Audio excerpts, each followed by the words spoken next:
সুপ্রিয় দর্শক, সবাইকে ঈদ মোবারক জানিয়ে শুরু করছি এসএটিভির রাতের আয়োজন লেট এডিশন। আর আপনাদের সঙ্গে আছি আমি জাহিদুর রহমান খান। দর্শক, আজ আমাদের আলোচনার বিষয় ঈদুল আজহার তাৎপর্য। আর এই আলোচনায় আমার সঙ্গে স্টুডিওতে আছেন জাতীয় ইমাম পরিষদের সভাপতি মুফতি আবদুল্লাহ ইয়াহিয়া, আছেন জাতীয় পার্টির যুগ্ম মহাসচিব মাওলানা আল জুবায়ের এবং জাতীয় ইমাম ও ওলামা সোসাইটির সভাপতি ডক্টর মোহাম্মদ গোলাম কিবরিয়া। আপনাদের তিনজনকে আমাদের আলোচনায় স্বাগত জানাচ্ছি। আলোচনার শুরুতেই মাওলানা আল জুবায়ের, আপনার কাছে যেতে চাই। আমরা যেটি শিরোনাম রেখেছি পবিত্র ঈদুল আজহার তাৎপর্য। ঈদুল আজহা কি, কেন, মুসলমানদের জন্য কেন তাৎপর্যপূর্ণ? আলহামদুলিল্লাহ, শুকরিয়া জানাচ্ছি। আজকের এই আলোচনা এসএটিভির দর্শকরা যে যেখান থেকেই শুনছেন সকলকে অভিনন্দন জানাচ্ছি। আজকের 9 জিলহজ, কুরবানির ঠিক আগের দিনের রাতে আমরা যখন কুরবানি এবং ঈদুল আজহার তাৎপর্য নিয়ে আলোচনা করছি, সেই মহিমান্বিত সময় আমি স্মরণ করছি মানবতার শ্রেষ্ঠতম পুরুষ হুজুর আকরাম সাল্লাল্লাহু আলাইহি ওয়াসাল্লামকে। স্মরণ করছি হুজুর আকরাম সাল্লাল্লাহু আলাইহি ওয়াসাল্লামের অসংখ্য আসহাবদের, যাদের রক্ত, ঘাম আর শ্রমের বিনিময়ে আজ পৃথিবীর সর্বদক্ষিণ পল্লী এলাকা বাংলাদেশেও আমরা ইসলাম নিয়ে গর্ব করছি। আজকে যাদের ত্যাগ কুরবানির জন্য, নাজরানা পেশ করার জন্য আমরা বাংলাদেশের মতো একটি মুসলিম রাষ্ট্রে কুরবানি ঈদুল আজহা নিয়ে আলোচনা করতে পারছি। জাহিদ ভাই, আমরা যখন কুরবানি বা ঈদুল আজহার তাৎপর্য নিয়ে আলোচনা করতে যাই, তখনই আমাদের মানসপটে বা আমাদের হৃদয়স্পটে ভেসে ওঠে সাইয়েদানা হজরত ইব্রাহিম আলাইহিসসালাম, ইসমাইল আলাইহিসসালামের সেই কুরবানি, যে বিষয়টাকে সবচেয়ে বেশি গুরুত্ব দেওয়া হয়েছে। এবং ঈদুল আজহার বিষয়ে হুজুর আকরাম সাল্লাল্লাহু আলাইহি ওয়াসাল্লাম বলেছেন, হাদিসের মধ্যে এসেছে, সুনানে ইবনে মাজার একটি হাদিসের মধ্যে হুজুর আকরাম সাল্লাল্লাহু আলাইহি ওয়াসাল্লাম বলেছেন, যে ব্যক্তি সামর্থ্য থাকা সত্ত্বেও কুরবানি করেনি, সে যেন আমার ঈদগাহের কাছেও না আসে। তো কুরবানি ঈদের বা ঈদুল আজহার তাৎপর্য বলতে গেলে তো পুরাটাই কুরবানি, যেন কুরবানি ছাড়া ঈদুল আজহা নেই আর ঈদুল আজহা ছাড়া কুরবানি নেই, বিষয়টা এরকম। আসলে এই ঈদুল আজহার কথা যখন আলোচনা করতে যাই, তখন ঈদুল আজহা যা আমাদেরকে শিক্ষা দেবে, কুরবানি আমাদেরকে যেটা শিক্ষা দেয়, সেটা হচ্ছে, আপনি চিন্তা করবেন যে 86 বছর বয়সের একজন বাবা হজরত সাইয়েদানা ইব্রাহিম আলাইহিসসালাম, অনেক সাধনার সন্তান, অনেক আল্লাহ তাআলার কাছে অনেক চাওয়া, অনেক প্রার্থনার পরে পাওয়া সন্তান সাইয়েদানা ইসমাইল আলাইহিসসালাম, আল্লাহ তাআলার পক্ষ থেকে যখন ইব্রাহিম আলাইহিসসালামকে স্বপ্ন দেখানো হলো যে তোমার প্রিয় বস্তুকে কুরবানি করো, তৃতীয়বার যখন দেখলেন এবং ইসমাইল আলাইহিসসালামকে ইব্রাহিম আলাইহিসসালাম বললেন যে বাবা, আমি তো এরকম স্বপ্ন দেখছি। আর আপনি জেনে থাকবেন যে নবীদের যে স্বপ্ন হয় সেটা তো আমাদের মতো সাধারণ স্বপ্ন হয় না। আর কেমন বাবা ছিলেন আর কেমন ছেলে ছিলেন, কেমন তাদের কুরবানি আর নাজরানা ছিল, যে ইসমাইল আলাইহিসসালাম যখন বাবা থেকে স্বপ্নের বিবরণ শুনলেন, তখন ছোট্ট শিশু ইসমাইল আলাইহিসসালাম বলছেন যে আপনি বিচলিত হবেন না, আপনি আমাকে সবরকারীদের মধ্যে থেকেই পাবেন। এটা কুরবানি ছিল, এটা আল্লাহ তাআলার আনুগত্য ছিল, আল্লাহ তাআলার প্রতি তাদের ভালোবাসা ছিল। এবং এও বলেছিলেন যে আপনার হয়তো আমাকে কুরবানি করতে গেলে খারাপ লাগতে পারে বা আপনি ইতস্তত বোধ করতে পারেন, আপনি চোখটা বেঁধে নিয়েন। মানে তাদের যে কুরবানি, তাদের যে ভালোবাসা, তাদের যে মহব্বত কেমন ছিল। তো কুরবানি এবং ঈদুল আজহা তো আমাদেরকে আল্লাহ তাআলার প্রতি আনুগত্য, আল্লাহ তাআলার প্রতি ভালোবাসা, আল্লাহ তাআলার জন্য জীবনের সবচেয়ে প্রিয় জিনিসটাকে কুরবানি করা শিখায়। ইব্রাহিম আলাইহিস সালাম যখন ইসমাইল আলাইহিস সালামকে কুরবানি করতে গেলেন, অনেক বিজ্ঞ আলোচক আমাদের এখানে আছেন, আমাদের মুফতি আবদুল্লাহ ইয়াহিয়া সাহেব, ডক্টর গোলাম কিবরিয়া সাহেব বলবেন। তো আল্লাহ তাআলার কাছে ওই দৃশ্যটা এত প্রিয় হলো যে জিবরাইল আলাইহিস সালামকে দিয়ে একটা মেষ বা বকরি পাঠিয়ে দেওয়া হলো এবং সেইখানে ইসমাইল আলাইহিস সালামের কাছে জায়গায় সেই মেষ বা বকরিটা কুরবানি হলো।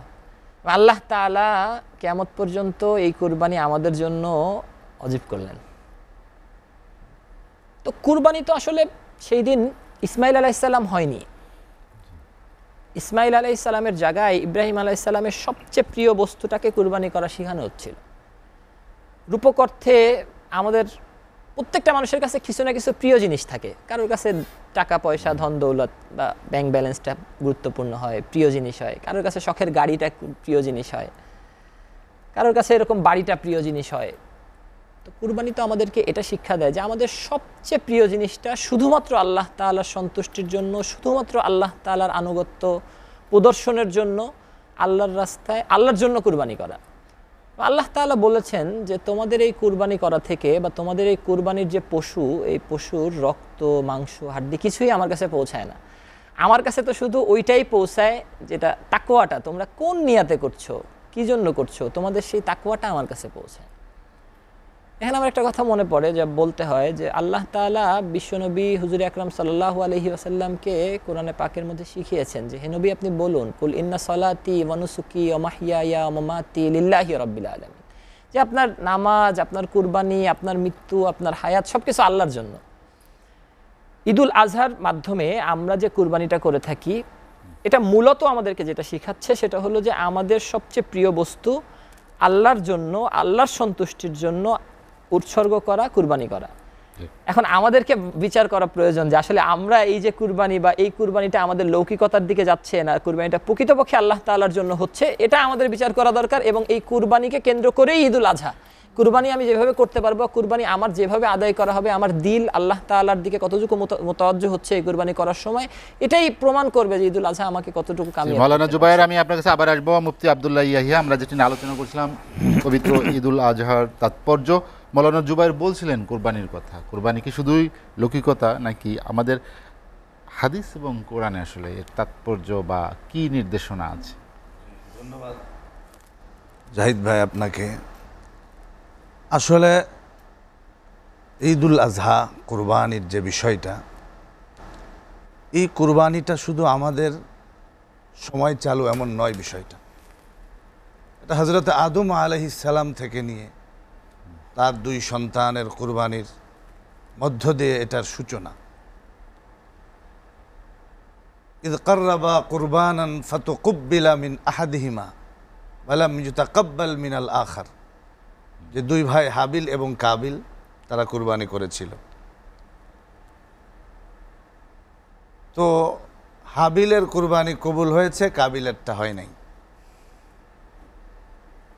এবং কাবিল তখন জিদের বশবর্তী হয়ে সে মানে ভাইকে, ছোট ভাইকে, কাবিল বড় ভাই, হাবিল ছোট ভাই, সে পরিষ্কার হুমকি দিয়েছে, ক্বালা লাআকতুলান্নাক, আমি তোমাকে হত্যা করব। পক্ষান্তরে আমরা দেখতে পাই তার ভাই কি জবাব দিয়েছে, যার কুরবানি কবুল হয়েছে। সে বলেছে, ইন্নামা ইয়াতাকাব্বালুল্লাহু মিনাল মুত্তাকিন। দেখো, হুমকি দুমকি দিয়ে লাভ নেই, হুঙ্কার দিয়ে লাভ নেই। কুরবানি তারটাই কবুল হবে যে মুত্তাকি, যার মধ্যে আল্লাহর ভয় আছে, যে খোদা ভীরু, তার কুরবানি কবুল হবে। যাই হোক, সেটা লম্বা ইতিহাস, লম্বা আলোচনা, আমি শুধু ইশারা দিতেছি। তো এখন সে একটা পর্যায়ে গিয়ে ভাইকে হত্যা করে ফেলেছে। হত্যার পরে হযরত ইব্রাহিম আলাইহিস সালাম তখন মক্কাতে ছিলেন, বাড়িতে ছিলেন না। একটা সূক্ষ্ম একটা বিষয়, হযরত আদম আলাইহিস সালাম, সরি ইব্রাহিম আলাইহিস সালাম নয়, আদম আলাইহিস সালাম, তিনি তো নবী। তো আল্লাহ তাকে পারতেন জানায় দিতে যে সন্তান নিহত হয়েছে, তার দাফন কাফনের ব্যবস্থা এভাবে করো। এটা আল্লাহ না জানিয়ে কোরআনের শব্দ ফাবাআসাল্লাহু গুরাব, যে আল্লাহ তাআলা কাক পাঠালেন এবং একটা কাক মাটি খনন করেছে। তো এইটা দেখে কাবিল বুঝতে পেরেছে তাহলে আমার ভাইয়ের লাশটা এইভাবে দাফন করতে হবে। এটাই পৃথিবীর সর্বপ্রথম দাফন কার্যক্রম। তো এখানে একটা সূক্ষ্ম বিষয় হলো এই, যে যারা ইসলাম বুঝতে চায় না, আল্লাহর দ্বীন ধর্ম বুঝতে চায় না, তো তাদের ভাগ্যে বড় কোনো ব্যক্তিও জুটে না। যারা নিজেদেরকে পণ্ডিত দাবি করে, তো ইসলামের ধারে কাছে নাই, না পড়াশোনা আছে, না গবেষণা আছে, না একাডেমিক কোনো শিক্ষা দীক্ষার বালায় আছে, অথচ ইসলাম নিয়ে লম্বা লম্বা কথা বলে। এই পণ্ডিতদেরকে এখানে বোঝানো হচ্ছে যে আল্লাহ ওই দিন পারতেন যে আল্লাহ ফেরেশতার মাধ্যমে, ওহীর মাধ্যমে নবীকে জানিয়ে দিতে, তা জানান নাই। বরঞ্চ আল্লাহ বোঝালেন তোর মতো কমবক্ত কাবিল, তুই পৃথিবীর সর্বপ্রথম হত্যাকারী। এমনকি এক বর্ণনা আছে হাদিসের মধ্যে, পৃথিবীতে যত হত্যাকাণ্ড ঘটবে তার একটা অংশ কাবিলের আমল নামায় জমা হবে। তো এই জন্য যে তোর মতো কমবক্তের বিষয় সিদ্ধান্ত আমি ফেরেশতার মাধ্যমে দিব না, এই কাউয়ার কাক দিয়ে আমি তোকে শিক্ষা দিলাম, সবক দিলাম। তো সত্যিই দুনিয়াতে কোনো মানুষের জানাজার ইমামতি কোনো বড় আলেম করতে পারা, কোনো মানুষের সাথে কোনো বড় আলেমের সুসম্পর্ক থাকা, কোনো আল্লাহওয়ালা বুজুর্গের সাথে ভালো রিলেশন থাকা, এটা নসিবের ব্যাপার। তো যাই হোক, কুরবানি সেখান থেকে শুরু। আস্তে আস্তে আমাদের হযরত ইব্রাহিম আলাইহিস সালাম যে বিষয়টা জোবাইর বললেন, মাওলানা এস এম আল জুবায়ের বলতেছিলেন, যে হযরত ইব্রাহিম আলাইহিস সালামের যেই ত্যাগ, কুরআনুল কারীমের ভিতরে লম্বা আলোচনা আছে। ওয়াইদ ইবতালা ইব্রাহিম রাব্বুহু বিকালিমাতিন ফাতাম্মাহুন্না। ওনার পুরা জীবনটাই গেছে পরীক্ষার মধ্যে। আজকে আমি দর্শকদের উদ্দেশ্যে বলতে চাই, আমরা অনেক সময় পেরেশান হই, অস্থির হই, কোনো ধরনের অসুস্থতা বা কোনো ধরনের পেরেশানি আসলে, যে আল্লাহ কি আমাকে ভালোবাসে না, আমার এত যেদিকেই যাই সেদিকেই পেরেশানি, সোনা ধরলে ছাই হয়, কোনোভাবেই আমি চলতে পারি না। না, এর অর্থ আল্লাহ যে নারাজ তা নয়, বরঞ্চ আল্লাহ যার উপরে বেশি সন্তুষ্ট থাকে তাকে বেশি পরীক্ষা নেয়, দেখি ও কতটুকু আগাইতে পারে। ঠিক ইব্রাহিম আলাইহিস সালামের গোটা জিন্দগিটাই পরীক্ষা। বাচ্চা কাচ্চা নাই, একটা বাচ্চা হইল শেষ বয়সে, আল্লাহর কাছে দোয়া করছে, রাব্বি হাবলি মিনাস সালিহিন, আল্লাহ আমার বাচ্চা দাও। তো আল্লাহ ঠিকই বাচ্চা দিয়েছেন, সন্তান দিয়েছেন। এই সন্তান যখন একটু বড় হয়েছে, দৌড়াদৌড়ি করতে পারে, তখন আল্লাহর হুকুম যে এখন আপনি কুরবানি করেন। হযরত ইব্রাহিম আলাইহিস সালাম সন্তানকে ডেকে বলছে, ইয়া বুনাইয়া ইন্নী আরা ফিল মানাম, আমি স্বপ্ন দেখেছি, আন্নী আযবাহুকা, আমি তোমাকে জবাই করছি, ফানজুর মাযা তারা, বাবা তোমার অভিমত কি, তুমি বলো। তো উনি বলতে পারতেন, বাবা তুমি না নবী, তো আল্লাহকে বলো অন্য কিছু কুরবানি করি, আমাকেই জবাই করতে হবে না। উনি এটা বলেন নাই, সাথে সাথে উনি ইয়া আবাতি ফাল মা তুমার সাতাজিদুনি ইনশাআল্লাহ মিনাস সাবিরিন। আল্লাহর পয়গম্বর ইব্রাহিম বলেছেন, আমি স্বপ্ন দেখেছি। আর সন্তান কি বলছে, যে আপনি যা দেখেছেন আমার দেখার বিষয় না, আপনি ওই বিষয় বাস্তবায়ন করুন। ইব্রাহিম আলাইহিস সালাম বললেন যে বাবা, আমার ছুরি, তোমার গলা, আল্লাহর হুকুম। তো সন্তান ইসমাইল সাথে সাথে কি বললেন, সাতাজিদুনি ইনশাআল্লাহ মিনাস সাবিরিন, যে আমাকে ধৈর্যশীলদের ভেতরে পাবেন। তো ঠিকই এমন ধৈর্য যেটা কল্পনা করা যায় না। এই জন্য কোরবানির মৌলিক যে শিক্ষাটা, জি, এটা হলো 5টা। নাম্বার 1, পরিপূর্ণ আত্মসমর্পণ। নাম্বার 2, সবর তথা ধৈর্য। নাম্বার 3, গুনাহবর্জন। নাম্বার 4, তাকওয়া অর্জন।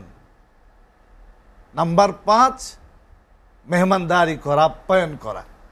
এই 5টা যদি পরিপূর্ণভাবে আমরা করতে পারি, তাহলে ইনশাআল্লাহ আমাদের কুরবানি সুন্দর হবে এবং আল্লাহ রাব্বুল আলামিন এটাকে কবুল করবেন। মুফতি আব্দুল্লাহ ইয়াহিয়া, আমি আপনার কাছে আবার আসবো। ডক্টর মোহাম্মদ গোলাম কিবরিয়া যেটি নিয়ে আলোচনা করছিলাম, কুরবানির কথা বলছিলেন আব্দুল্লাহ ইয়াহিয়া, সেখানে কুরবানি কার হবে, কে দিতে পারবে, কার সক্ষম আছে, আমরা নানাবিধ মতবোধ শুনি। কেউ একটা গরু 7 ভাগ হয়, 5 ভাগ হয়, কেউ একটা দেন, কেউ 5টা দেন। আসলে বিধানটা কি? ধন্যবাদ। আমি মনোযোগ দিয়ে শুনছিলাম মুফতি ইয়াহিয়া সাহেবের আলোচনা, ভালো লাগছিল। পবিত্র ঈদুল আজহার স্বাগত জানিয়ে আজকে আমি আমার এই প্রশ্নের আলোকে আলোচনা শুরু করছি। আসলে মূলত কুরবানিটা এটার অনেক মাসালা মাসাইল সম্বলিত, অনেক মাসালা মাসাইলের মধ্যে রয়েছে। আমি চেষ্টা করব সবাইকে মাসালাগুলো একটু স্মরণ করাই দেওয়ার জন্য। বিস্তারিত বলা তো সম্ভব হবে না। কার উপরে কুরবানি ওয়াজিব? প্রথমত যেই ব্যক্তির উপরে নেশাব পরিমাণ মাল থাকবে, জিলহজ মাসের 10, 11, 12 3 দিনের যে কোনো একদিন এই সম্পদের মালিক হলেই তার উপরে কুরবানি ওয়াজিব হবে। নেশাবটা কি? জাকাতের যেই নেশাব, কুরবানির একই নেশাব।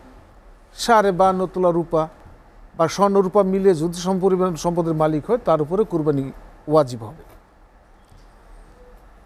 এই কুরবানিটা যে করবেন, পরিবারের সবার পক্ষ থেকে একজন করলেই হবে? অনেক দেখা যায় যে পরিবারের একজনে কুরবানি করে। পরিবারে অনেক সদস্য থাকে, এর মধ্যে যদি মুনফারেদ সবার উপরে কুরবানি ওয়াজিব হয়, তাহলে সবাইকেই মুনফারেদ আলাদা আলাদা একা একা কুরবানি দিতে হবে।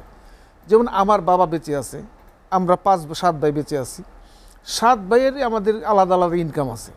এখন 8 জনকেই কুরবানি করতে হবে। এখন যদি আব্বা করে ফেলেন, আমরা 7 ভাই করলাম না, এটা আমাদের পক্ষ থেকে ওয়াজিব আদায় হবে না, সবার উপরেই ওয়াজিব। হ্যাঁ, যদি বাবা একা কর্মক্ষম, বাকি ছোট আছে, তারা ইনকাম করেন না, তাদের উপরে কুরবানি ওয়াজিব না। বাবা যদি ইচ্ছা করেন যে আমি সবার পক্ষ থেকে একটা কুরবানি করে দেবো, একটা করে আল্লাহর নামে কুরবানি করব, তাহলে এটা নফল হবে, তারা সবের অংশীদার হবেন, কোনো সন্দেহ নেই। স্ত্রী যদি গৃহিণী হয়, স্বামী যদি চান স্ত্রীর পক্ষ থেকে কুরবানি আদায় করবেন, তাহলে স্বামী স্ত্রীর পক্ষ থেকে কুরবানি আদায় করতে পারেন। স্ত্রীর যদি স্বর্ণ 5, 6, 7, 8 ভরি 9 ভরি এই নেশাব পরিমাণ স্বর্ণ গহনা থাকে, তাহলে স্ত্রীর উপরে আলাদা কুরবানি কিন্তু ওয়াজিব, এক্ষেত্রে কোনো সন্দেহ নেই। বিষয়টা মনে হয় আমরা উপকৃত হবেন বিষয়টা জেনে। কুরবানিটা কোন সময় করতে হবে? কুরবানিটা হচ্ছে জিলহজ মাসের 10, 11, 12 3 দিন করা যাবে। উত্তম হচ্ছে জিলহজ মাসের 10 তারিখে করা। তবে মনে রাখতে হবে, ঈদের নামাজ আদায়ের আগে যদি কেউ কুরবানি করে ফেলে, সেটা কুরবানি হিসাবে গণ্য হবে না। সাধারণত আমরা যেভাবে পশু জবাই করে আল্লাহর নামে খাই, সেইভাবে পশু জবাই হবে, কুরবানি হিসাবে গ্রহণযোগ্য হবে না। ঈদের নামাজ আদায়ের পরেই কুরবানিটা করতে হবে, শুরু হবে। টাইমটা শেষ হবে জিলহজ মাসের 12 তারিখে সূর্য ডুবার আগ পর্যন্ত। যে কোনো সময় কুরবানি করা যাবে। এরপরে যৌথভাবে করা যাবে কিনা? জি, যৌথভাবে যেটি, হ্যাঁ আমি বলতেছি, এই টাইমের মধ্যে করতে পারবে। এখন প্রশ্ন হচ্ছে, কোন কোন পশু দিয়ে কুরবানি করা যাবে? ওট, গরু, মহিষ, বকরি বা ছাগল, বেড়া, দুম্বা, এই 6 আইটেমের পশু দিয়ে কুরবানি করতে পারবেন। হরিণ, বন্য প্রাণী যেগুলো আছে ওগুলো দিয়ে কুরবানি করা হবে না। আল্লাহ রাসূল সাল্লাল্লাহু আলাইহি ওয়াসাল্লাম বলেছেন, দুম্বা, বকরি, ভেড়া এক শরীক, মানে এটা দিয়ে একজনই শরীক হতে পারবে। ওয়ানিল ইবিলে অল বাকার, অর্থাৎ ওট, গরু এবং মহিষের পক্ষ থেকে ইচ্ছে করলে একজনই পুরা গরু দিয়ে কুরবানি করতে পারবেন, 2 শরীক হতে পারবেন, 3 শরীক করতে পারবেন, সর্বোচ্চ 7 শরীক হওয়া যাবে, 8ম শরীক হওয়ার কোনো সুযোগ নেই। এই পশুগুলোর বয়স কীরকম হওয়া দরকার? যদি ওট কুরবানি করি তাহলে কমপক্ষে 5 বছর পূর্ণ হতে হবে ওটের। যদি গরু এবং মহিষ কুরবানি করি তাহলে গরু এবং মহিষের বয়সটা হওয়া লাগবে কমপক্ষে 2 বছর। ছাগল, ভেড়া, দুম্বা 1 বছরের। তবে দুম্বার ক্ষেত্রে একটা ছোট্ট শিথিলতা আছে। দুম্বা যদি 1 বছর পূর্ণ নাও হয়, যদি হৃষ্টপুষ্ট হয়, যে একটু বড় সড়ো দেখা যায়, তাহলে এটা করা যেতে পারে, তবে বর্জন করাটাই উত্তম। 1 বছর পূর্ণ হওয়াটা জরুরি। এরপরে যে বিষয়টা, যদি আপনি কুরবানি দিতে না পারেন, এই 3 দিনের মধ্যে আপনার উপর ওয়াজিব ছিল কিন্তু ঘটনাক্রমে পারেন নাই যে কোনো কারণে, তাহলে কুরবানির যেই আপনি একটা ছাগল, বকরি পরিমাণ টাকা আপনি সদকা করে দিবেন। অথবা যদি আপনি পশুটা কিনেছেন কিন্তু এই নির্দিষ্ট সময়ের মধ্যে, অর্থাৎ 10, 11, 12 তারিখের মধ্যে কুরবানি করা সম্ভব হয়নি, যে কোনো কারণ হতে পারে, ওই পশুটা আপনি সদকা করে দিবেন, ওটার গোশত আপনি খেতে পারবেন না। 3 নম্বর বিষয়টা হচ্ছে, আপনি কুরবানির পশু কীরকম পশু লাগবে?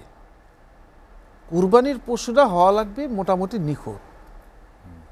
যেমন গরুর পশুটার যদি আপনার শিং ভাঙ্গা থাকে একেবারে, যেই শিংটা ভাঙ্গার কারণে তার মগজের মস্তিষ্কের মধ্যে একটা আঘাত পড়েছে, যদি অন্ধ হয়, ওই পশুটা যদি লেজ কাটা হয়, কান কাটা হয়, অবশ্যই এখানে আবার 2/3 কম বেশির একটা প্রসঙ্গ আছে। নিখুঁত একটা প্রাণী আপনাকে কুরবানি করতে হবে। আপনি কুরবানি গরুটা কিনে এনেছেন বাজার থেকে, খেয়াল করেন নেই, বাসায় এসে দেখেছেন এটা ত্রুটিযুক্ত, এতটুকু ত্রুটি যতটুকু ত্রুটি থাকলে কুরবানি করা যাবে না। যদি আপনার উপরে কুরবানি ওয়াজিব হয়ে থাকে তাহলে অবশ্যই আপনি ত্রুটিযুক্ত পশুটা কুরবানি করবেন না, আরেকটা পশু ক্রয় করে আপনি কুরবানি করবেন, এটা আপনি বিক্রি করে দেন বা যা করেন। আর যার উপরে কুরবানি ওয়াজিব ছিল না, সে ইচ্ছে করেছে কুরবানি দিবে, সে কুরবানি কেনার পরে যদি দেখে এটা ত্রুটিযুক্ত, তখন সে ওইটাই কুরবানি করে দিবে, সেইটার জন্য দ্বিতীয় কোনো পশু তার ক্রয় করা দরকার হবে না। আরেকটা প্রসঙ্গ হচ্ছে 5, 6 বা 7 জন শরিক মিলে একটা গরু বা পশু ক্রয় করেছে, আল্লাহ না করুন এর মধ্যে একজন শরিক যদি মৃত্যুবরণ করে, যদি তার উত্তরাধিকারগণ অনুমতি দেন যে ঠিক আছে আব্বা যেহেতু শরিক হয়েছে আমরা সেটাতে সম্মতি হয়েছে আপনি কুরবানি করেন, তাহলে বাকিরা মিলে কুরবানি করতে পারবে। যদি উত্তরাধিকার এই সম্মতি না দেন বা সকল উত্তরাধিকার নাবালেগ হন, সেই ক্ষেত্রে তারা তার টাকাটা ফেরত দিয়ে বাকিরা মিলে কুরবানিটা করবে। আরেকটা মাসালার বিষয় আমাদের দেশে খুব বেশি জরুরি, যে কুরবানির পশুর সাথে আকিকা করা যাবে কিনা। আকিকাও কুরবানির মান্যত করেছে, মান্যত কুরবানি আপনার 3 জনে কুরবানির নিয়ত করেছে, 2 জনে আকিকার নিয়ত করেছে, 2 জনে মান্যতের নিয়ত করেছে একই পশুর মধ্যে কুরবানি করার জন্য, এতে শরীয়তের কোনো নিষেধাজ্ঞা নাই, তারা করতে পারবে, এই ক্ষেত্রে কোনো সমস্যা নেই। পশুটা জবাই করবে, কে জবাই করবে? উত্তম হচ্ছে যিনি কুরবানি করবেন। কুরবানি মানেই হচ্ছে তো ত্যাগ করা। ইব্রাহিম আলাইহিস সালামকে আল্লাহ রাব্বুল আলামিন আদেশ করেছেন তুমি তোমার ছেলেকে কুরবানি করো। আল্লাহ রাব্বুল আলামিনের আদেশ পালন করতে গিয়ে সরাসরি সমস্ত প্রস্তুতি সম্পন্ন করার পরে আল্লাহ রাব্বুল আলামিন দেখেছেন যে হ্যাঁ সে সম্পূর্ণ প্রিপারেশন নিয়েছেন, তখন অন্য একটি পশু বিনিময়ে কুরবানি থেকে নিষ্কৃতি দিয়েছেন। এত পছন্দ করেছেন যে আমাদের সবার উপরে তা ওয়াজিব করে দিয়েছেন যাদের সক্ষমতা আছে। তো এই ক্ষেত্রে যিনি কুরবানি করবেন তার নিজের হাতে কুরবানি করা উত্তম। যদি করতে না পারেন এমন ব্যক্তির মাধ্যমে করাবেন যিনি পরহেজগার। তবে এই ক্ষেত্রে যিনি কুরবানি করে দিবেন তাকে পারিশ্রমিক চাইলে দিতে হবে, এবং অনেক ওলামায়ে কেরাম বলেন যে অবশ্যই তাকে পারিশ্রমিক দিবেন, যেহেতু আপনার দায়িত্বটা তিনি পালন করে দিয়েছেন। গোশতটা বণ্টন করবেন কিভাবে? কুরবানির পশুর গোশতটা বণ্টকের মুস্তাহাব তরিকা হচ্ছে 3 ভাগ করে, 1 ভাগ ফি সাবিলিল্লাহ গরিব মিসকিন ফকিরদেরকে দিবেন, 1 ভাগ আত্মীয় স্বজন এবং প্রতিবেশী ধনী তাদেরকে দিবেন, আরেক ভাগ আপনি বুক করেন। যদি আপনি সমস্ত গোশতই আপনি নিজে নিজে খেয়ে ফেলেন এত কুরবানির কোনো ক্ষতি হবে না, কিন্তু উত্তমত্তার খেলা, প্রতিবেশীর হক কিছুটা আপনি নষ্ট করলেন। এরপরে আরেকটা জিনিস যেটা একটা বিরতি নিতে চাই, বিরতির পরে এসে বাকিগুলো শুনবো। দর্শক লেট এডিশনে নিচ্ছে একটা বিরতি, ফিরবো শীঘ্রই, সঙ্গেই থাকুন।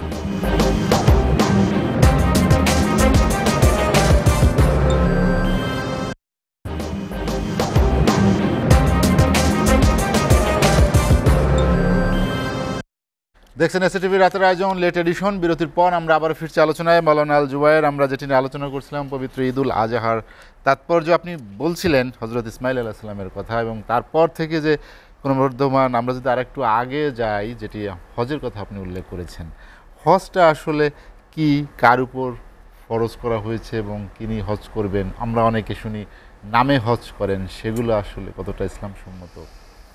ধন্যবাদ জাহিদ ভাই। হজের বিষয়টা একটু পরে বলছি।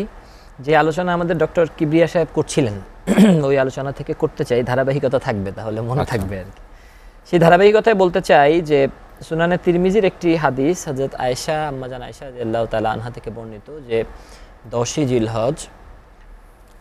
জিলহজে পশু কুরবানির মধ্য দিয়ে বা পশুর রক্ত প্রবাহিত করার মধ্য দিয়ে যে ইবাদত করা হয়, এটি আল্লাহ তাআলার কাছে সবচেয়ে বেশি পছন্দনীয়।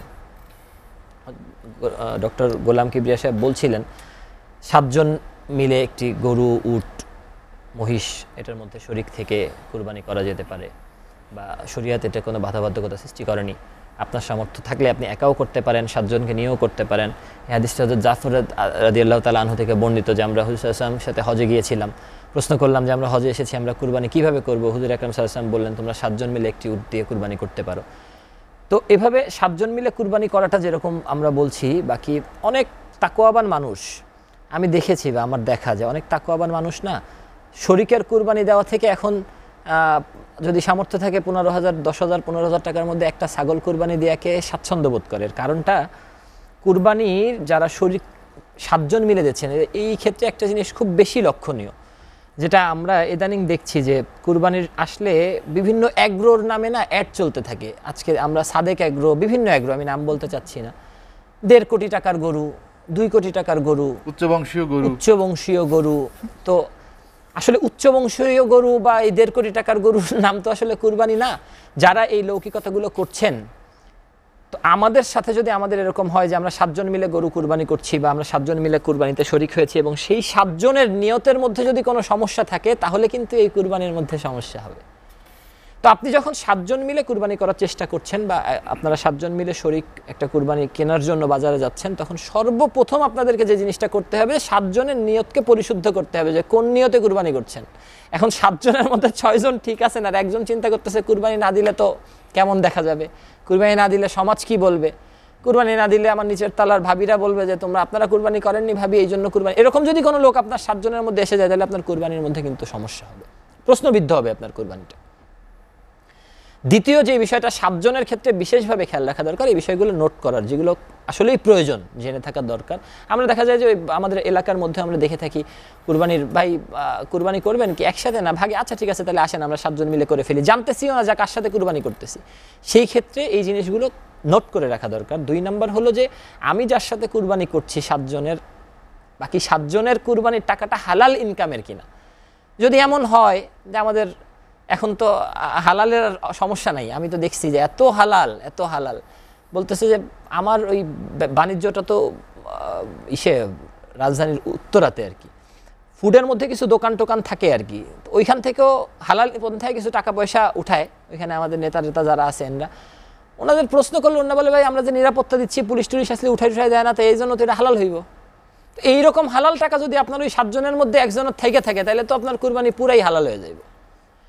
এই জন্য আমার মনে হয় যে 7 জনের কুরবানি যখন দিতে যাবেন, তখন এই জিনিসটা 2 নম্বরে খুব ভালোভাবে দেখা দরকার যে আপনার যেই বাকি 7 জন শরিক আছেন তাদের যে ইনকামের টাকাটা বা যে টাকাটা দেওয়া হচ্ছে কুরবানি, সেটা হালাল ইনকাম কিনা এটা আপনি দেখবেন। জুবায়ের, একজনের দায় আরেকজনের ঘাড়ে আসবে কেন? অবশ্যই আপনাকে যখন শরিকে আপনার টাকাটা হালাল থাকে। আমি আপনাকে যেটা বলছি সেটা হলো আপনি যখন একা কোনো কাজ করবেন, তখন আপনার জিনিসটা আপনার উপরে বর্তাবে। কিন্তু আপনি যখন শরিক নিয়ে কোনো কাজ করতে যাবেন, অবশ্যই আপনার শরিকদেরকে আপনার দেখতে হবে, তাদের নিয়ত দেখতে হবে, তাদের পয়সা দেখতে হবে, এগুলো দেখতে হবে। কারণ আপনি আপনার হালাল টাকা দিচ্ছেন, আপনার হালাল টাকার মধ্যে যদি কেউ হারাম টাকা দিয়ে কুরবানি করে, তাহলে আপনার ওই পুরা কুরবানিটা তো হইল না। আপনি প্রশ্নবিদ্ধ এই কুরবানি করা থেকে তো ছাগল কুরবানি করা ভালো, এক ভাগের একটা ছাগল কিনে নিয়ে আসে আপনি একা কুরবানি করা ভালো। এটাই বলতে চাচ্ছি আর কি। তৃতীয় যে জিনিসটা সেটা হইলো ওই যে সাদেক এগ্রো, লৌকিকতা। 1 নম্বরে নিয়ত 7 জনের, আমার একা করলে তো আমার নিয়ত কি আছে আমি জানি। 2 নম্বরে হালাল ইনকাম আছে কিনা এটা দেখতে হবে। 7 জনের যদি থাকে 3 নম্বরে দেখতে হবে লৌকিকতা আছে কিনা। বড় গরু কিনতে হবে এলাকার মধ্যে সবচেয়ে বেশি, মানে যেটা মানে নষ্ট। আমার কাছে মনে হয় যে আপনি বলতে চাচ্ছেন যার যেটা সামর্থ্য তাকে সেই রকম সামর্থ্য না, আমি যেটা বলতে চাচ্ছি সামর্থ্য আমার আছে যে আমি 1 কোটি টাকা দিয়ে 1 লাখ টাকা দামের 100 গরু কুরবানি করে মানুষকে খাওয়াইতে পারি। আমি সেটা করছি না, আমি কি করছি সাদেক এগ্রোর ওই গরু যেটা মানুষ দেখলে সারা বাংলাদেশে মানুষ জানবে যে আমি ওই গরুটা কিনছি। আমি এগ্রোর নাম না বলি, হ্যাঁ আমি বলতেছি না, আমি এটা বারবার আসতেছে বলে এমন হইলো যে আমি জানতাম যে অমুক গরুটা কিনলে আমারে চিনবে, তাইলে আমি 1.5 কোটি টাকা দিয়ে এমন গরু কিনে এনে কুরবানি করলাম, এটা কুরবানি হইল না, এটা তো হইল না। এই জন্য আমি বললাম যে আমরা যখন 7 জনে মিলে কুরবানি করতে যাব, অবশ্যই এই 3টা বিষয় আমাদের খেয়াল রাখা দরকার। 1 নম্বরে নিয়ত, হালাল ইনকাম সবার আছে কিনা এবং লৌকিকতার মধ্যে আছে কিনা, তবে আমার কুরবানিটাও প্রশ্নবিদ্ধ হয়ে যাবে। জুবায়ের, আমি আপনার কাছে আবার আসবো। মুফতি আব্দুল্লাহ ইয়াহিয়া, যেটি জুবায়ের বললেন, এটি আসলে হাদিস বা ইসের কোনো মাসালা আছে কি এরকম যে এটি করা যাবে না, এটি করলে হবে? জি জি অবশ্যই। কুরবানিটা তো আসলে এটা তো একটা ইবাদত, এটা ইসলামের গুরুত্বপূর্ণ একটি ইবাদত, একটি আমল। এটা তো ইচ্ছামতো করলে চলবে না। আল্লাহ পাকের হুকুম যেভাবে এসছে সেভাবে করতে হবে। নবীজি মুহাম্মদুর রাসূলুল্লাহ সাল্লাল্লাহু আলাইহি ওয়াসাল্লামের নির্দেশনা যেভাবে, তরিকা যেভাবে, সেভাবে করতে হবে। আজকাল সত্যি আমাদের কাছে অবাক লাগে যে কুরবানিটাকে একটা তামাশায় পরিণত করা হচ্ছে।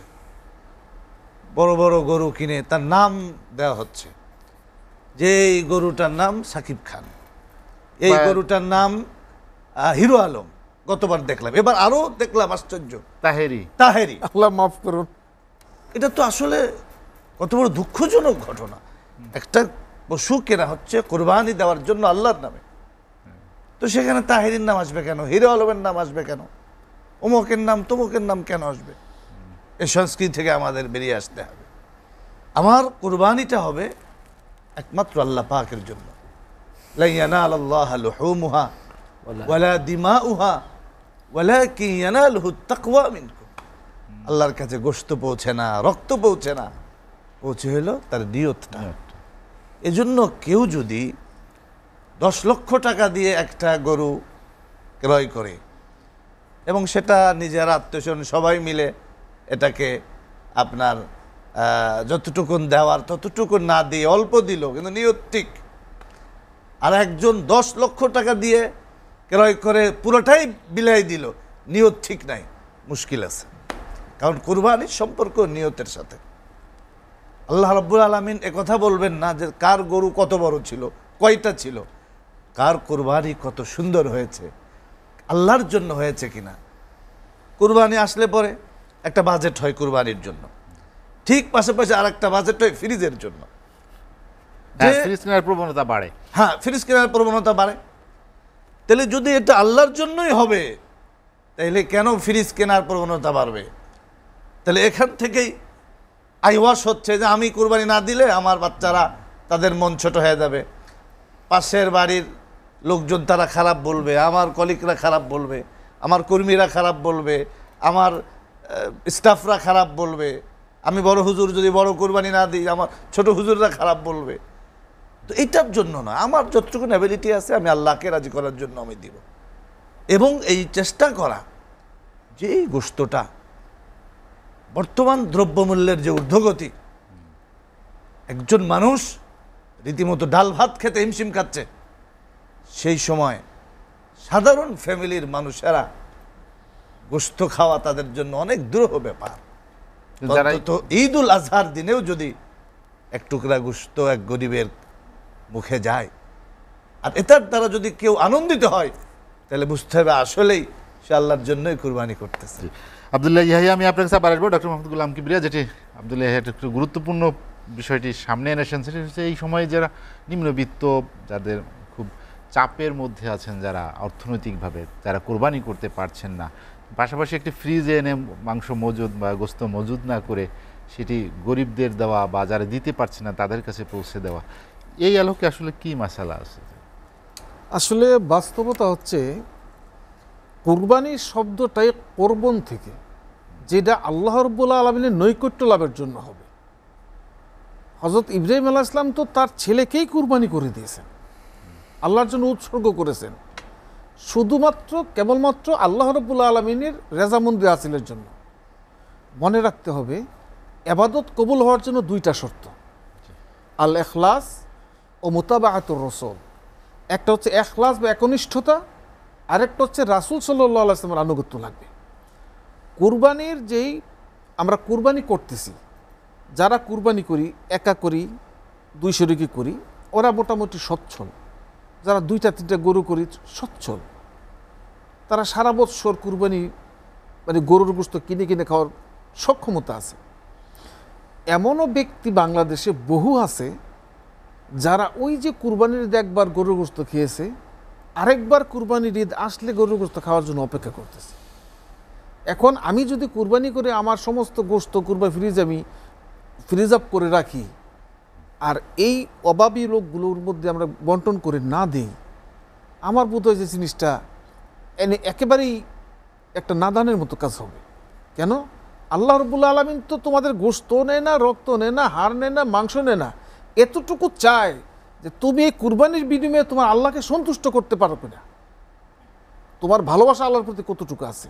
সেই জন্য আমি সকলকে অনুরোধ করব, এখানে একটা বিষয় আছে, কুরবানির দিন কোনো কোনো মহল্লায় সমস্ত গোছগুলো একত্রিত করে বন্টন করতে করতে এশার নামাজ আজান দিয়ে দেয়। আর যারা যারা নিজেরা কুরবানি করে কিছু অংশ নিয়ে পাকাইতে দেয়, দুপুরে তারা খায়।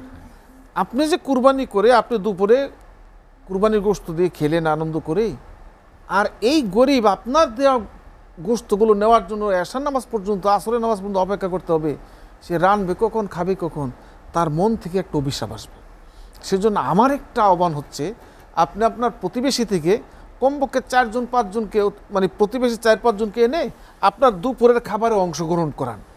সে আপনার এই খাবারে অংশগ্রহণ করে যে খুশি হবে, তার এই সন্তুষ্টি আল্লাহ রাব্বুল আলামিনের আরশ পর্যন্ত খুশি হয়ে যাবে। আল্লাহ আপনার কুরবানিকে কবুল করবেন।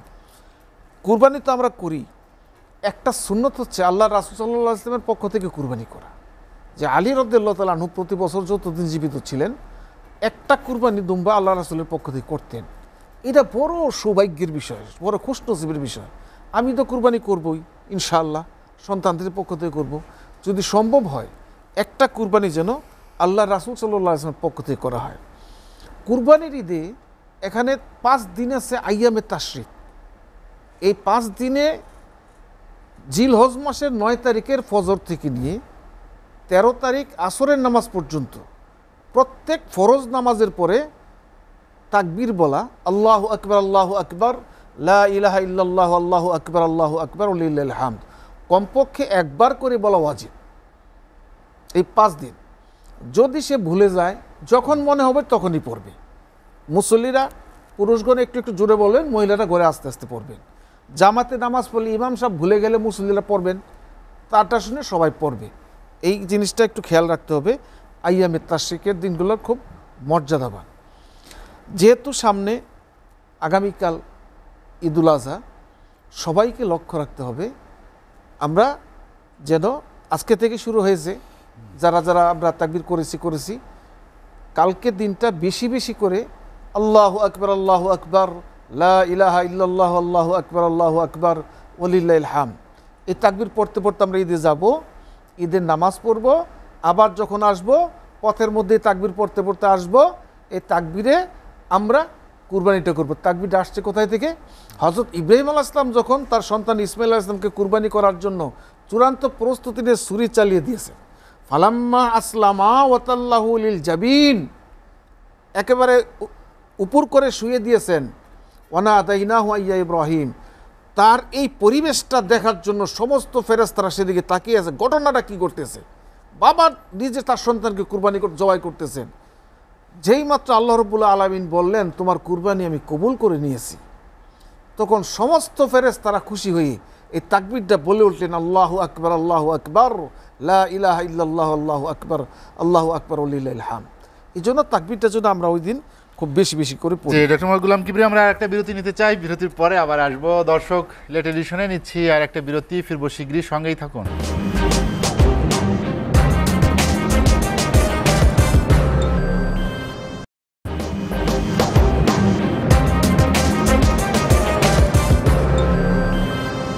দেখছেন এসএটিভি রাতের আয়োজন লেট এডিশন। বিরতির পর আমরা আবারও ফিরছি আলোচনায়। মাওলানা আল জুবায়ের, আমরা যেটি আলোচনা করছিলাম ঈদুল আজহা, কুরবানি, আপনি বলছিলেন আমরা দেখি ঈদুল আজহা আসলে বা ঈদ আসলেই আমাদের একটি, বিশেষ করে ঢাকারবাসী বাড়িতে যায়, আত্মীয় স্বজনদের সঙ্গে ঈদের আনন্দটা ভাগাভাগি করতে চায়। তাদের এই যে যাওয়া আবেগ, যাওয়ার পথে ভোগান্তি, নানাবিধ, আমরা হয়তো সেই জায়গাটাতে ভালো দায়িত্ব পালন করছে না, বা যাদের করার কথা ছিল, স্বস্তিদায়ক হওয়ার কথা ছিল, তা হচ্ছে না।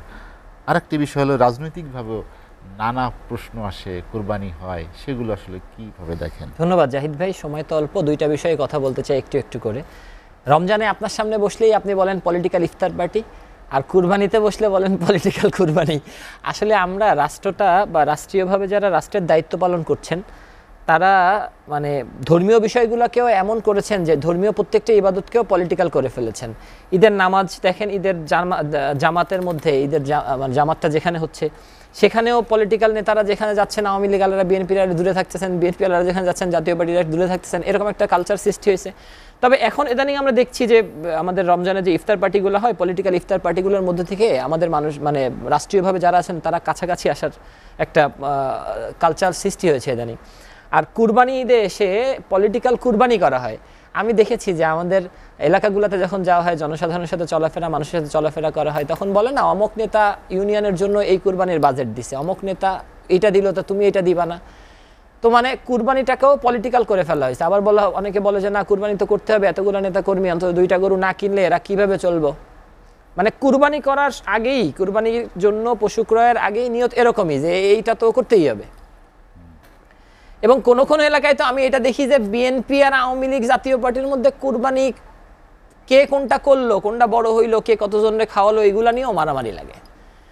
আমার না বিশেষভাবে নিবেদন যারা এই আলোচনা শুনছেন, যারা দেখছেন, এবং আমি আমার প্রতিও খেয়াল করব যে কুরবানি তো আর মানে আগামীকালকে আমরা কুরবানিটা করব, অন্তত এখন থেকে আমরা নিয়তকে পরিশুদ্ধ করি, অন্তরটাকে একদম আল্লাহর প্রতি মোতাওয়াজ্জহ করি। কেমন ছিল, কি জন্য কুরবানি আমাদের উপর ওয়াজিব করা হয়েছিল, ওই আবেগ, ওই সাইয়েদনা ইসমাইল আলাইহিস সালামের আবেগ, সাইয়েদনা ইব্রাহিম আলাইহিস সালামের আবেগ, এটাকে আমরা আমাদের মধ্যে আনার চেষ্টা করি, যাতে আমাদের কষ্টে অর্জিত পয়সা দিয়ে কুরবানি করাটা আমাদের জন্য কাজে লাগে।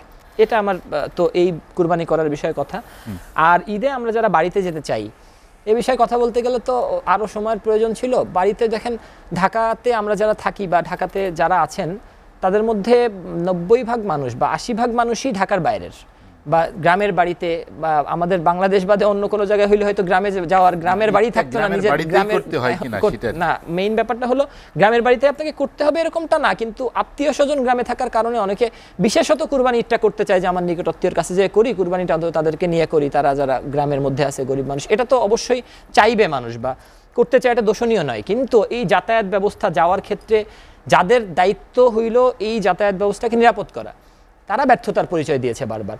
এবং আপনি একটা জিনিস খেয়াল করে থাকবেন, গত 5 তারিখে আমরা লক্ষ্য করেছি যে রেলের যে ভাড়া ছিল, রেলের যে ভাড়াটা ছিল, সে ভাড়াটা কিন্তু বৃদ্ধি করা হয়েছে।